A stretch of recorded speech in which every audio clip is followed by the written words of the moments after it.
નમસ્કાર દર્શક મિત્રો, સત્યમેવ જયતે લાઈવ ન્યૂઝમાં આપ સૌનું હાર્દિક સ્વાગત છે। ડભોઈના ધારાસભ્યએ મુખ્યમંત્રી અને ગૃહમંત્રીને કરી રજૂઆત। વડોદરાના વાઘોડિયા રોડની પાયલ સોસાયટીના 19 લોકો શ્રીનગરમાં ફસાયા।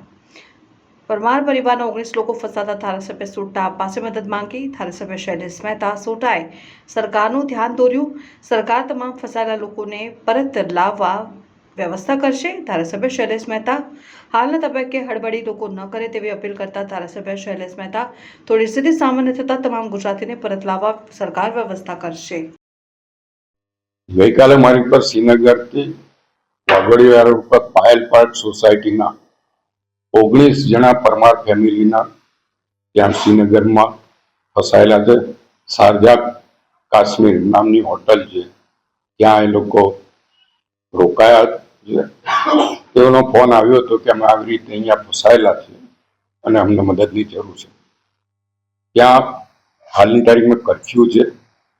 ગઈકાલે સર્ચ ઓપરેશન પણ ચાલુ હતા અને એના કારણે મેં રાજ્યના ગૃહમંત્રી હર્ષભાઈ સંઘવીના પર્સનલ સેક્રેટરી આશીષભાઈ વાળા સાથે વાત કરી, એમને આખું એમનું લિસ્ટ અને ફોન નંબરો મોકલ્યા હતા।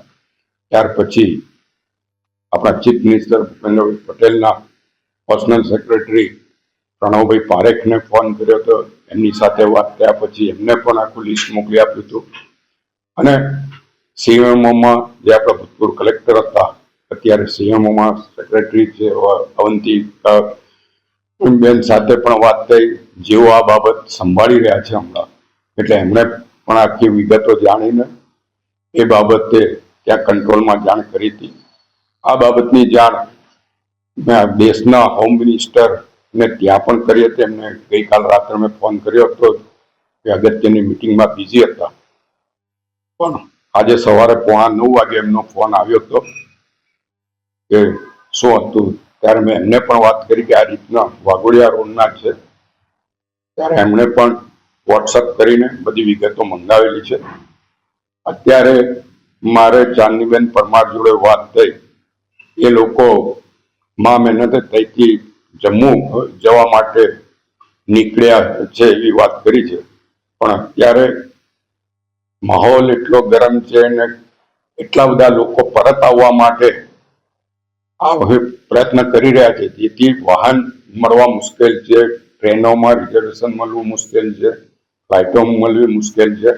એના કારણે થોડી તકલીફ છે, પણ જે મારે સરકારમાં વાત થઈ છે એ પ્રમાણે થોડીક શાંતિ રાખીએ તો 1-2 દિવસમાં પરિસ્થિતિ નોર્મલ થશે અને બધાને આવવાની વ્યવસ્થા સરકાર તરફથી કરવામાં આવશે એવી જાણકારી મળી છે। હું તો આપના મારફત પણ જે કોઈ ત્યાં છે એ લોકોને વિનંતી કરું છું કે હડબડાટમાં કોઈ નિર્ણય ન લેતા। અત્યારે પરિસ્થિતિ કંટ્રોલમાં છે અને સરકાર પૂરેપૂરી ચિંતા કરી રહી છે। ગુજરાત સરકાર પણ ચિંતા કરે છે, કેન્દ્ર સરકાર પણ ચિંતા કરે છે। ગુજરાતના હોમ મિનિસ્ટર અને મુખ્યમંત્રી પણ સતત શ્રીનગર કોન્ટેક્ટમાં છે અને આપણા દેશના હોમ મિનિસ્ટર અમિતભાઈ શાહ પણ સતત આ બાબત ચિંતા કરી રહ્યા છે। ત્યારે આપણે એમની પર ભરોસો રાખીને થોડીક રાહ જોઈને 1-2 દિવસમાં તમામ બાબતો હલ થઈ જશે એવું એમનું કહેવું છે।